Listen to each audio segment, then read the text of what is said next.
Up. There we go. There we go.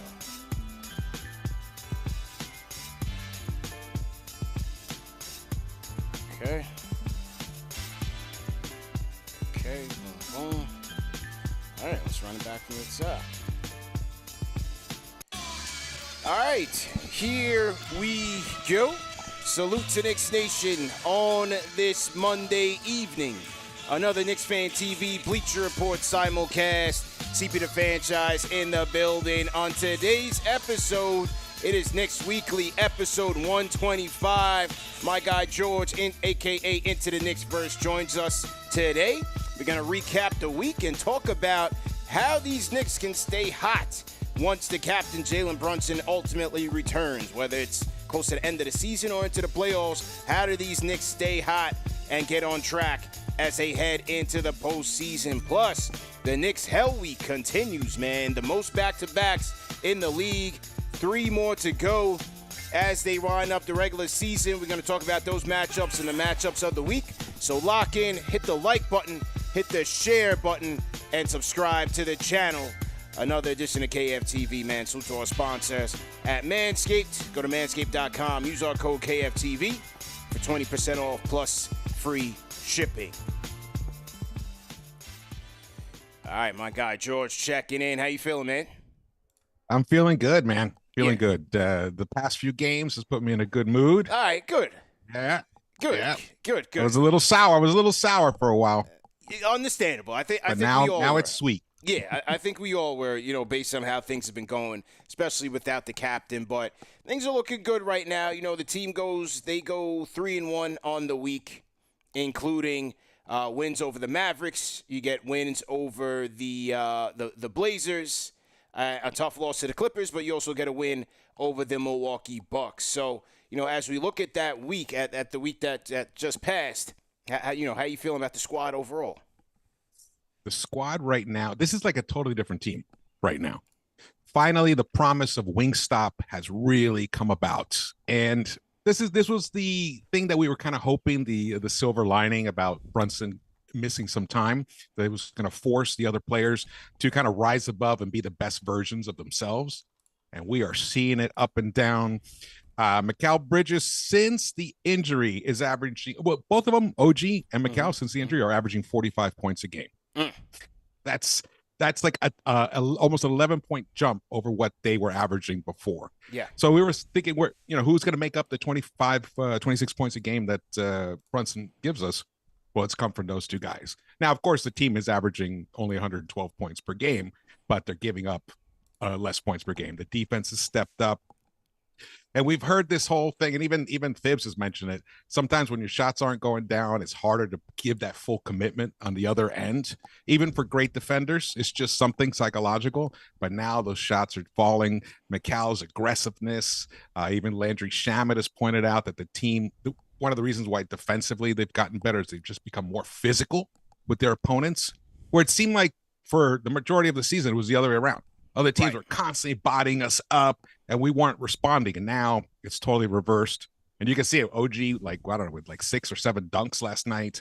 He has been, I think he got nominated for Player of the Week. Had to. Last week. Got to. Yeah.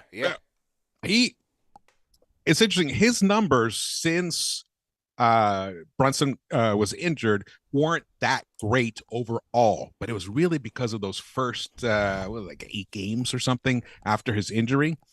It took him a while to click in, but since then, the guy is an absolute beast right now. Was he averaging 29 points a game in the last 5 games? Over his last 4, he's averaging 30 points, 30.5, 2.3 steals, 2.8 made threes, shooting 59% from the floor and 42 from downtown. Also, 19 for 19 from the field, a perfect 100% from the charity stripe, man. Unbelievable. His field goal percentage is .683 for the last 5 games, and outstanding. 60% from the field. I mean, the guy, it's his aggressiveness too, his willingness to take the shots, and I think that's calming the whole offense down. They're not so much searching. They know that if the ball comes to OG and he's got to play, he'll go for it. If not, he'll keep the ball moving. There's nothing sticking, which I really like that about. Your main question was, can what can this team do once Brunson returns for the team to now be the best version of itself? And that's what I think. To me, the ball can't stick. Yeah. Less dribbling, and it's less wear and tear on Brunson himself. He won't have to have it all on his shoulders to make things happen. Mikal's mid-range game is just lethal lately. I mean, he's shooting 55% since the Brunson injury, 37% from the three-point line himself, and he is going to the free throw line 3.5 times per game, where he was averaging about 1 before. And check this out. He's hitting 92% of those free throws now. So now, not only is he going more often, he's connecting. His game is so well-rounded right now. 5.5 assists per game himself. Beautiful. I mean, I think there are no weaknesses at this point with those two guys out on the floor. And I love what Thibs has done in terms of mixing it up, who gets which assignment. Like in the beginning, last night's game, it was OG on Simons. And then the Abdia, who, man, that guy's good. Abdia is a good player. Mikal was on it. And, then they switched it up. And in the second half, OG was on Denny Abdia. And now Simons was so out of rhythm, having to deal with OG in that first half, he couldn't even spark himself into anything in the second half.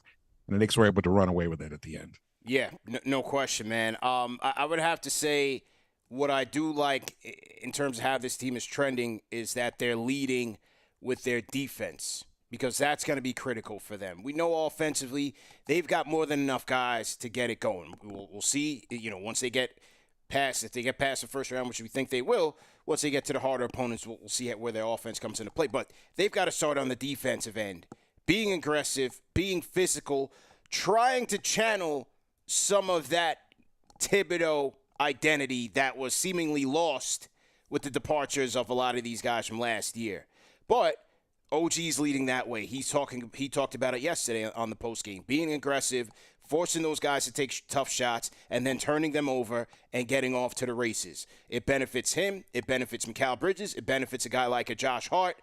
I mean, even a guy like a Landry Shamet who's out there running out. He's a guy who has seemingly been able to get more of those spot-up shots or those catch-and-shoot shots when they're playing faster and in transition. So, just leading with their defense and getting easier offense out there is only going to help the squad. Mitchell Robinson looking very good in his games, in most of his games. Yeah, the Clipper game wasn't a shining moment for him, but it is what it is. He had an off night. He bounced back well against the Bucks, and he did a good job here last night against the Blazers as well. So I like the fact that the defense is coming together.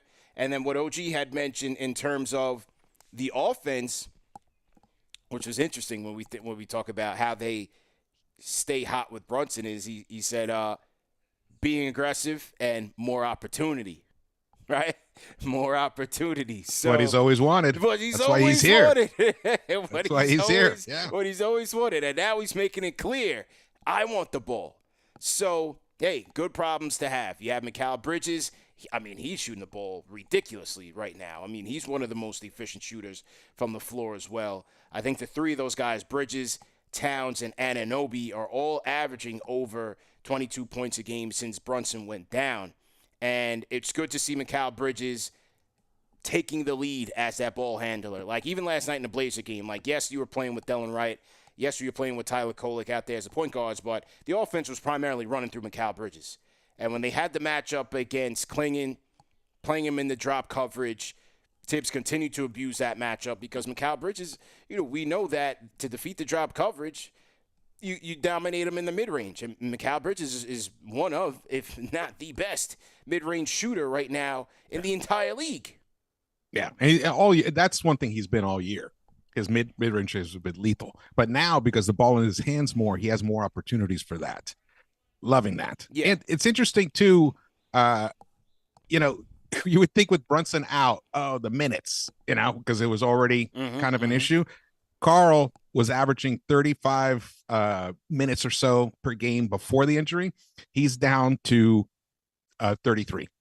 So the minutes have gone down. They've gone down. OG about the same. Mikal, they've gone down from about 38 minutes to 37 minutes. So it's interesting how that dynamic has happened. And you do seem like it looks like they have more life in those legs, especially late in that fourth quarter. Yeah. Where in the past they looked dead, and They then look it was up to Brunson They to make look something dead. happen. Yeah.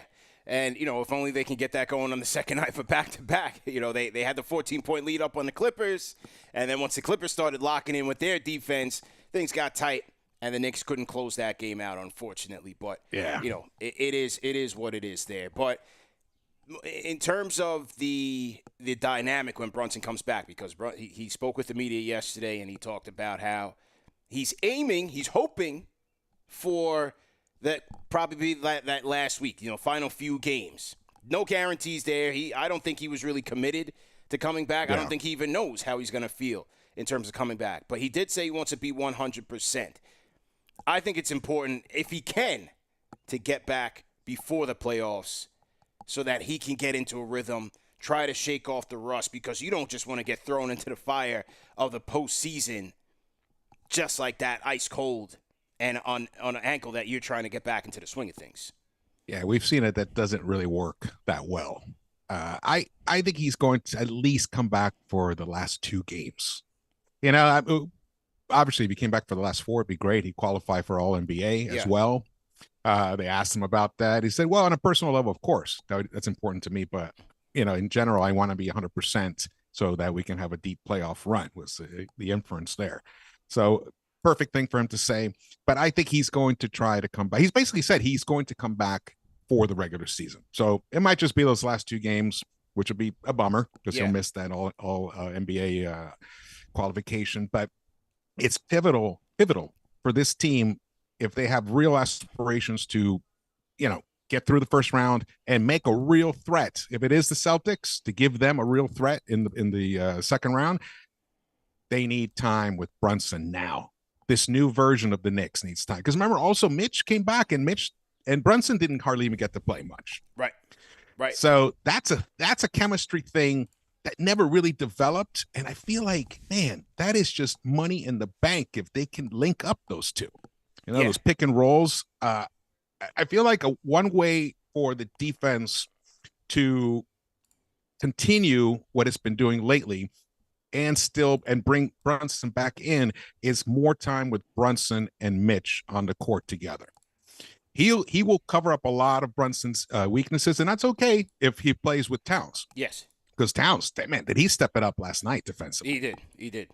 I loved his physicality last night because he was, struggling somewhat offensively. So he gave us I thought it was a really, probably one of his best defensive games I've seen in a while from him. Sure. Those 3 on the court together, and then you figure out what, depending on the situation, who the other 2 guys are. It's probably not going to be Josh Hart because you can't have another non-threat from the outside. Yeah. And he has been struggling. His unwillingness to take the 3-ball shot. I get it. I mean, the guy's averaging, what's he averaging now? He's averaging, actually, it's up to 35% now. Yeah. But before that, for the season, he was averaging 32% from the 3-point line. Yeah, fell back. So, yeah. And that's a confidence thing with Hart, man. It's a confidence thing. I think he's going to get his swag back in the playoffs. He'll understand the assignment, and I think he'll definitely help this team. But you mentioned, Mitch, there's so many different lineups and rotations that Tibbs can go with here, where you don't necessarily have a weak link per se. Yeah. Especially on the offensive side. Yeah, Mitch is Mitch, but what he gives you, especially offensive rebounding, what he gives you on the defensive side, you can deal with that. And one thing that I like that Mitch is doing is he's making quick decisions with the ball. When he's getting in it, that free throw line extended, he's looking to swing to the wings, he's grabbing the offensive board. His decision making has been pretty solid. So I like what Mitch is giving him there, and it just shows you that we really haven't seen this team at full strength for enough time. I think they could be a wild card in this thing, man. I really do think they can be a wild card if the captain comes back healthy. But one of the things that, yes, you can look at the competition, say, not the world beaters, right? Because they still are 1-5 against teams above 500 since Brunson's been out. One thing, though, is that when a lot of other teams are struggling against those top 3 teams. That's what, of course it becomes the Nick narrative. That's true. But that is lots true. Of them, yeah. Just wanted to put that in. But I think one thing that will benefit this team is like how you have Bridges, offense running through Bridges, I think Brunson will naturally defer once he gets back because he's going to be rusty, right? Mm-hmm. And it will behoove them to get a guy like Mikal Bridges going early. He needs to get going early to stay in that rhythm because he's one of the guys, like Tibbs said, if your offense isn't going, your defense is going to suffer. You need him locked in. OG can make his own offense.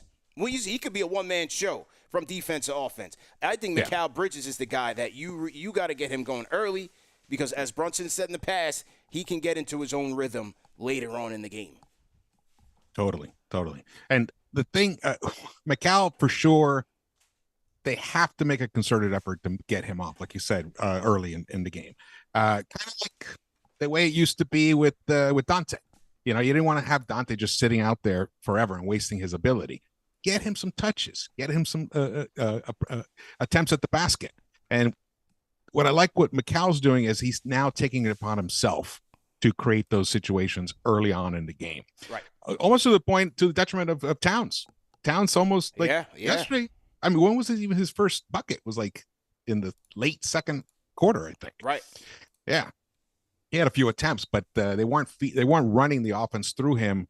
And I think the last 2 games he's been struggling. I think something might be up with him a little bit physically. Yeah. That's another thing to take note of. One of the odd benefits of OG missing that time was that his body got to rest some. He came back, he was a little rusty, but now, guys, he looks fantastic.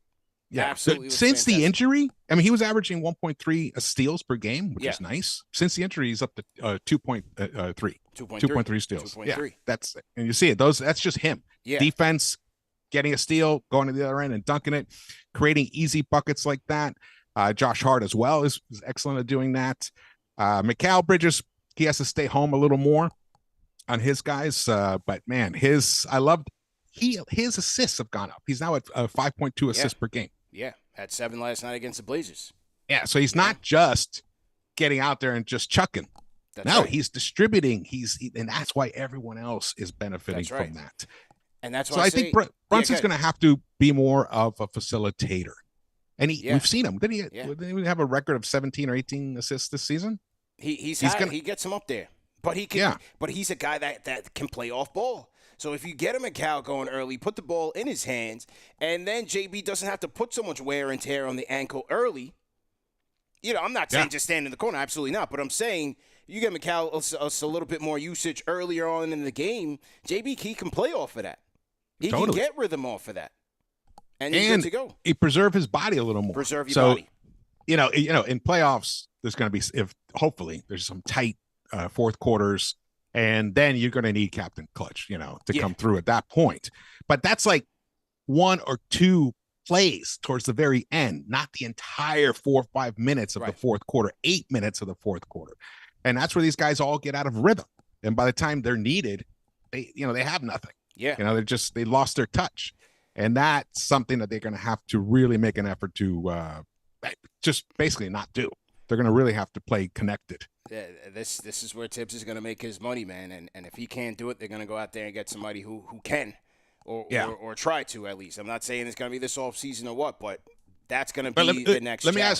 ask you, though. Yeah. I mean, the recent play, and especially the ascension of the wings, and then we got, the best point guard in the East coming back, and we have the best center in the East. I mean, I think I'm back to, I want to ask you, but I'm back to feeling incredibly optimistic again about this team's hopes and challenging the Celtics. And I know we've got some key games coming up, but it's going to be tough to judge those regular season games if we're not all healthy, and who knows who they'll play. So we won't know until the playoffs. But how is your mood about this team now? Never left.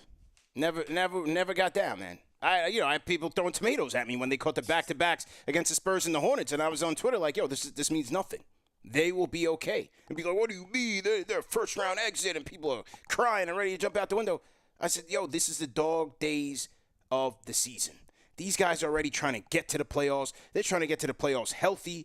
Truth be told, I don't need these guys going pedal to the metal in Game 78. Yeah. We need to get to April 20th, April 19th as a full unit and healthy. They're going to be ready to go, man. You see how the dog is looking? He's playoff battle tested. Josh Hart is playoff battle tested. The captain, Jalen Brunson, if he comes in there healthy, is a bad man in the playoffs. We'll see what's up with Towns.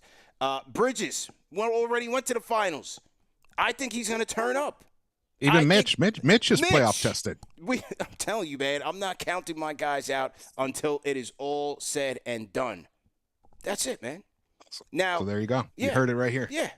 We all two optimistic guys. Right? Yeah, we all 82 over here, George. You know what I'm saying? CB the Fanchise. We got George, a.k.a. Into the Knicks Verse, in the building. Knicks Fan TV, Bleacher Report, Simulcast. Hit the like button, hit the share button, and subscribe to the channel. Salute to all of our Fanchise channel members in the building, always here with us.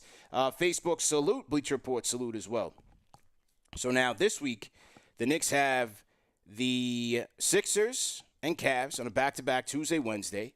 You have now the Sixers who, walking wounded, they have nobody playing, including Tyrese Maxey and Kelly Oubre are out for tomorrow night's game.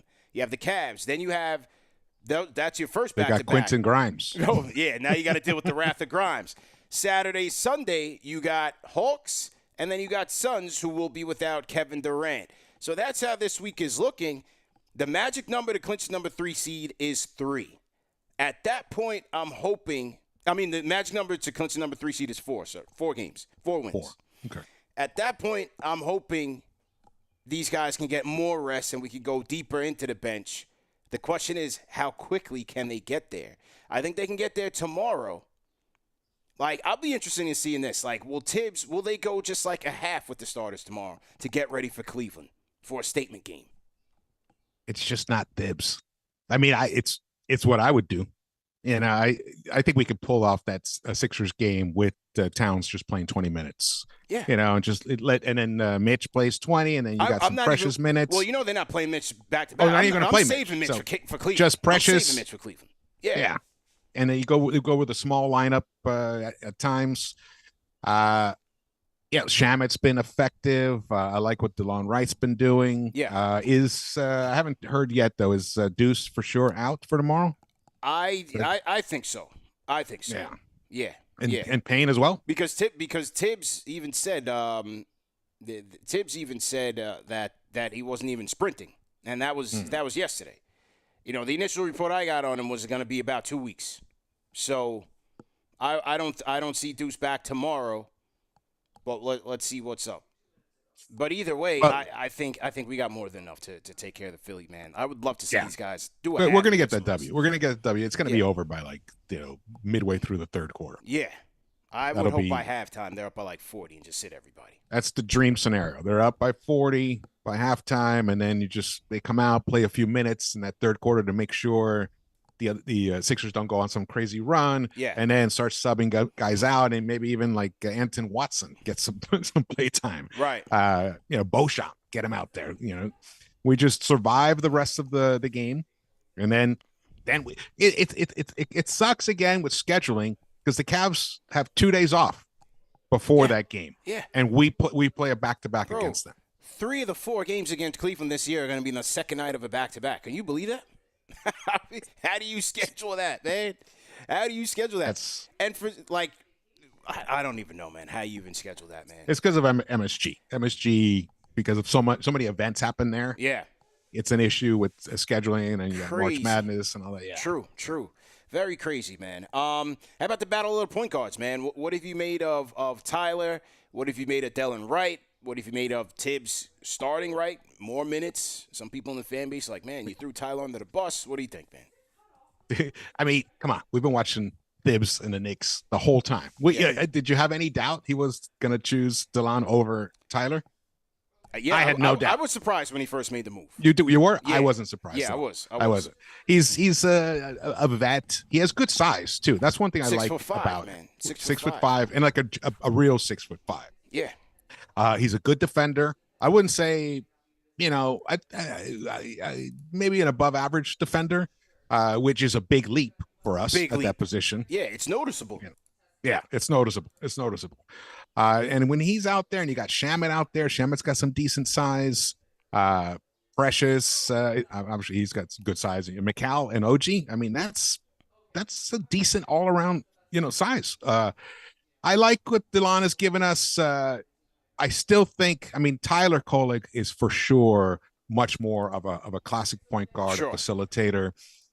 What he definitely one of the best to come out of college in like past 10 years or so. Yeah. And it's a shame that he, I mean, he didn't really get enough of a break earlier on because we don't get to see that. That's right. But even defensive, look what happened last night defensively. He got a block. He did.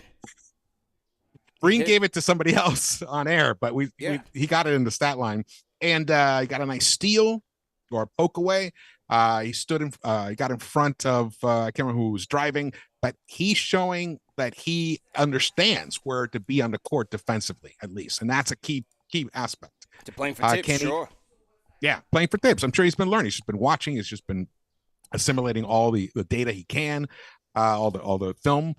So I think it's possible that as the games go on, especially like the Cleveland game, it's possible that we might see more Tyler Kolek there because we're going to need someone to break down that Cavs defense and get into the teeth there. And he can turn the corner. He doesn't have the athleticism and the arm length or whatever, the wingspan to get his shot off. Yeah. But at least he can break him down, and then he has passing ability. His court vision is fantastic. When you find those cutters. I also like the pick and roll at the top where the guy setting the screen just slips, and we saw Mikal just slips to it. Yeah. Or then he'll just do a dribble handoff to Cat, and then the other screener slips, it's usually Hart or Mikal. That's what I want to see more of, especially against the Cavs. It's going to be very effective for sure. I'm not surprised that DeLon's starting. And he'll probably continue to start. He'll have to really screw up to get pulled until we get Campaign or Deuce back. I think DeLon will be in there. The question becomes, will Tyler still continue to play after those guys return? Probably not. Probably not. At this point. Yeah, probably not. Yeah, probably not. Shout out to G. Perez on the Bleacher Report. Says, good defenders are great defenders under Tibbs. I like what I see so far. I think both guys are hungry. It's a great opportunity for both players. For Tyler, I like that he's playing, but I also like that I did like the benching that when he benched him in the Clipper game. Fans are irate, but you saw how he flipped the switch against Milwaukee. He was way more aggressive, got his paint touches. He went in for a layup over Giannis. Like, you have to be, yes, the playmaking, he can make plays in his sleep. But number one, you got to know where you got to be defensively, and you have to be a threat to shoot out there. Absolutely. And that's one thing he's not doing. And that's one thing he hasn't been doing consistently. And it will come. But I think that's the message that Tibbs is trying to show him. Yeah. And so immediately you saw it night and day between the Clipper game and the Milwaukee game, how aggressive he was. And so I like the competition there. I don't think he's going to be part of the playoff rotation. And then conversely with Wright, I can't be mad at a guy who plays defense and at 6'5" plays defense pretty well, and he's playing pretty smart. He's not getting in the way, and he's 6'5". And for a team who has been struggling mightily defensively all year, it's refreshing to see that. And also for a team whose bench play has not been steady, hey, maybe he makes a case for some situational minutes in the playoffs. And for the Knicks, I think it'll bode well for them. Their defense has been porous. I think it's a good possibility, especially because of his size. Deuce, even though Deuce has that nice long wingspan, he's still short. Yeah. Payne is short. Brunson is short. DeLon is really the only. Shamet for who he's guarding is shorter. Yeah, he's usually guarding a three. Yeah, he's short for guarding a three.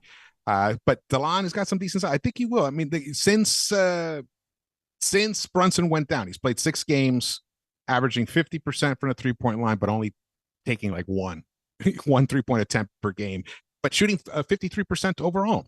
That's good efficiency. I think he's got to up that a little more, and that's going to help everybody else as well.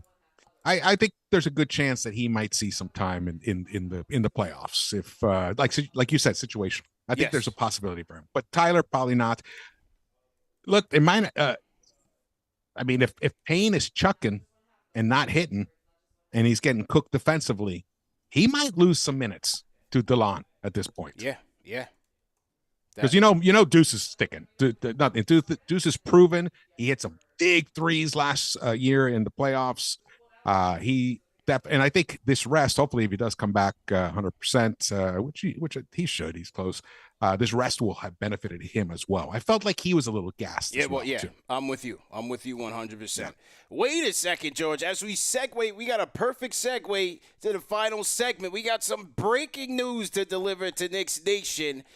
Before we get that, I want to shout out one of our sponsors of tonight, man, and that is Manscaped. Salute to our sponsors over at Manscaped, man. Get ready for the ultimate grooming showdown. Manscaped is bringing its starting five to take your game to the next level. The chaos of March is here, and you better be ready to dominate, fellas. Whether you're throwing down on the court or throwing down a reality check after your man Steve from accounting after he airballs another presentation, either way, this lineup has you covered from head to toe. And you guys know about Manscaped, man, the #1 men's grooming tool, both above and below the waist. So stay sharp and feel sharper with Manscaped all season long. Use our code KFTV for 20% off plus free shipping. And the starting five of Manscaped, this is in the whole spirit of March Madness. You got your point guard, that's Lawnmower 5.0.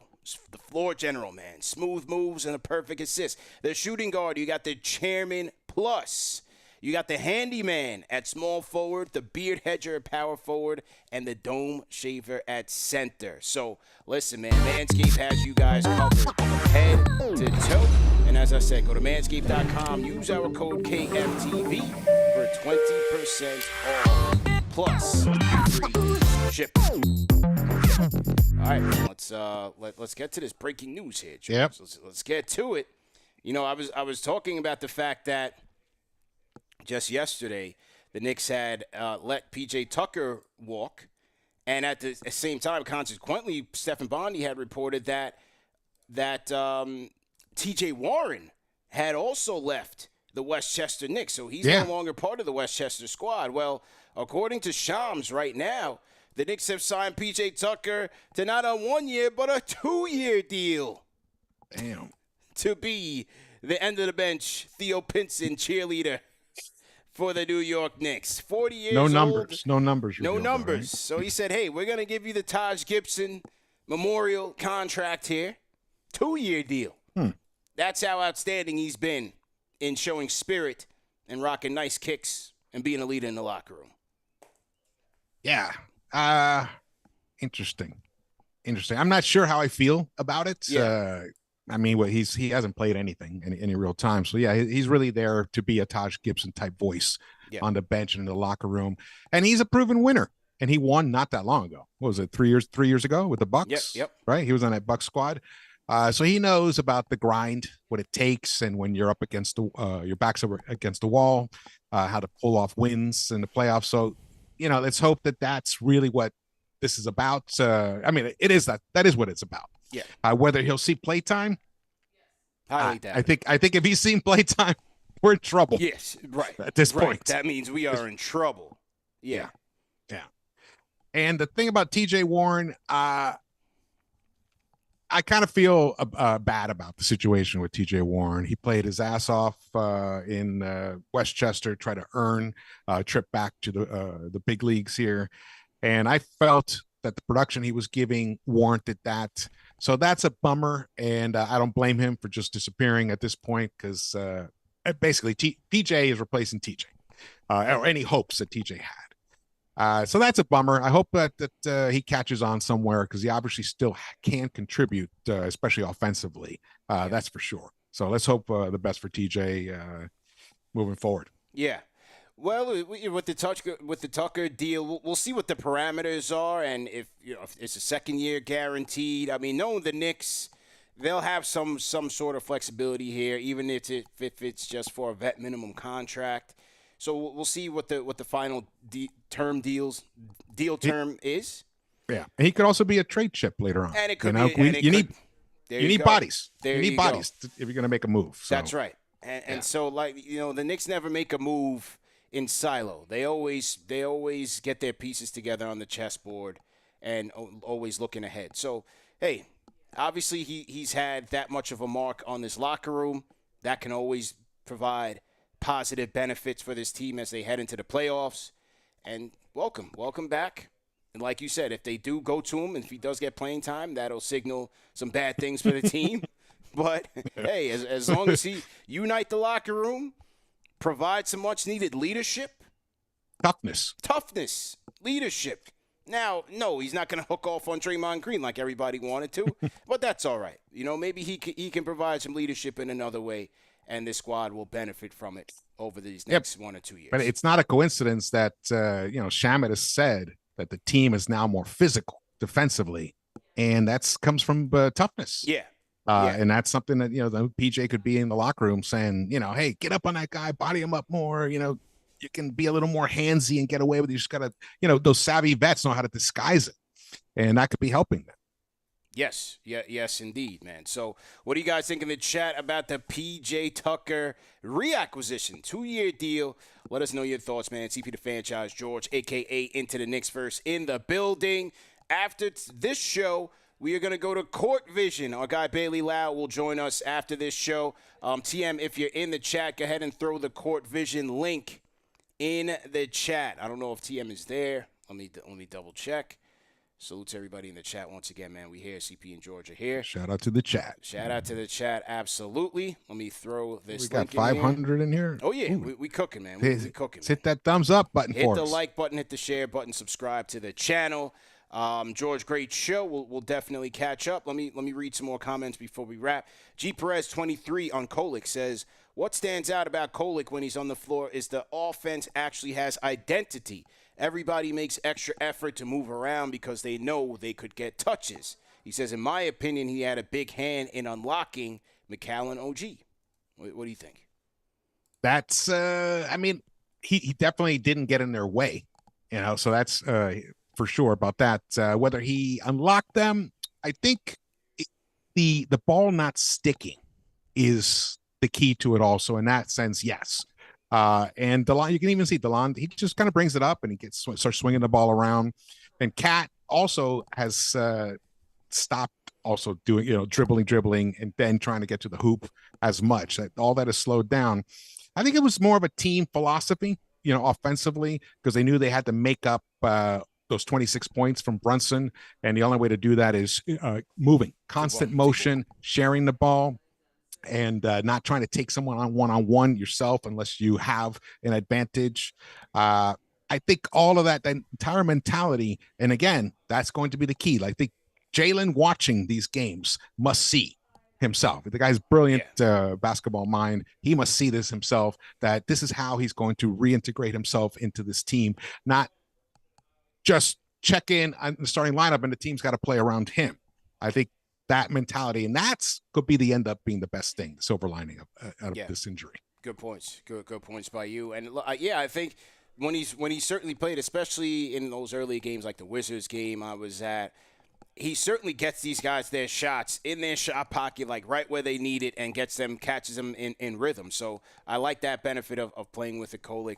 But as you said, without Brunson, everybody's got to move the ball to generate good offense. But Tyler's playing a solid role. He's been more than solid on the offense. And they know that Tyler's not going to come down and pull up, jump and shoot it. They know he's not going to do that. They know he's not going to just go straight to the hoop. Yeah. They know that when he's on the court, they got to be ready. Absolutely. And that's a great thing. Shout out to James Whitefield, Fanchise channel member, says we have to keep Wright in the lineup somehow. I think he could, man. This is his opportunity now with no Payne and no Deuce. And Ian Begley has reported that those guys are, again, going to miss the Philly game. So with no Payne, no Deuce, Delon Wright, Tyler Kolek, this is your time to make a name for yourself and to shine. But I can't see how, if this guy continues to play good defense, I don't see how you keep a good 6'5", even if it's on a situational basis. Yeah. And especially if Brunson is going to be slowed at any stretch with the ankle. Well, then that's a whole different story. Yeah. That's for sure. He'll be back in. But like we were saying, I think he could end up taking some of those campaign minutes. Even when Payne's healthy. I think that could happen. If that happens, Yeah. I mean, that's I mean, for one, it means that Cam is struggling, but that's a great alternative. Yeah. This guy he's had X amount of games with the team, and he's delivered, and he can play some really good defense at the point of attack. You won't see me complaining about that, man. On the PJ TJ situation, somebody in the chat, I'm looking for the comment. My fault, I missed the comment, but I still don't see any numbers. Oh, okay. Matthew Klein says, how could they not call up Moses Brown? It's hard to say, man. Like, even with the TJ Warren situation, he was in the G League the entire year. The Knicks had no rights to him. He could have signed with any team had they wanted him. Maybe opportunities came about that he didn't really feel like was in it for him. It's hard to say, man. Like, it's why you can't really get too high or too low about G League stints, because it's very deceiving. The competition is way different. Even though they're running the Knicks system, which is a benefit, it's hard to really say what's going to translate at the next level. Okeke has been in and out of the G League, back and forth in the league about 3 times now. Yeah. Right? Like, Moses Brown, same thing. I mean, he's not a rookie. He's been in and out of the league for years now. Didn't Moses play? Didn't he have a 10-day contract with somebody during this season? He played with the Pacers, dropped a 2020 game or like a 2010 game, and got cut the next day. You just can't call it with the league, man. Then he goes to Dallas, has another monster game. They couldn't afford him, so they had to let him go. It'll be interesting to see if they are in some sort of play-in contention, if they bring him back, because they can bring him back in April. They can bring him back. But again, this is a guy. He was with OKC in the beginnings. He was with the Celtics in the beginning. He's been in the league and out of it that quick. It's just hard to say, man. You know, in terms of how these teams are looking at talent and looking at making these contractual decisions when it comes to it. Yeah, it's a head scratcher to me, like why Moses didn't get a look, and TJ as well, especially during that period when we were struggling offensively. Right. It's hard. Hard to predict, man. Hard to predict. But anyway, man, great show, George. Great episode. Thanks for having me on. Yeah, man. We'll catch up again, man. Playoffs on the way. I'm hyped. You're hyped. Knicks Nation, get hyped. Let's go, man. Only how many games left? 8 games left. 8 games. 8 games. Goes by fast, man. You know, goes by fast. It's like I can't wait for the playoffs, but at the same time, and that means the season's over. Yeah. Went by super fast, man. Too fast. Too fast. As I said, man, stay tuned. Knicks Nation, we'll put the link in the chat. Shift over to that link as we get KnicksFanTV Court Vision up and running. We'll get Bailey in the building. And, yeah, man, great show. George, let the people know where they can find you, man. Into the Knicks Verse YouTube channel. Come by, check it out. If you're not aware of it, follow me on Twitter and Blue Sky and all the other jazz. Instagram, it's Knicks Verse everywhere. There we go. That's my channel. There we go, man. All right. Yeah, we'll see you then. Hit the like button, hit the share button, subscribe to the channel. Bleacher Report, we'll see you guys on Wednesday. And for Knicks Nation, we'll see you over on Court Vision. George, great show. Salute to the replay gang, and we out of here. Peace. Peace.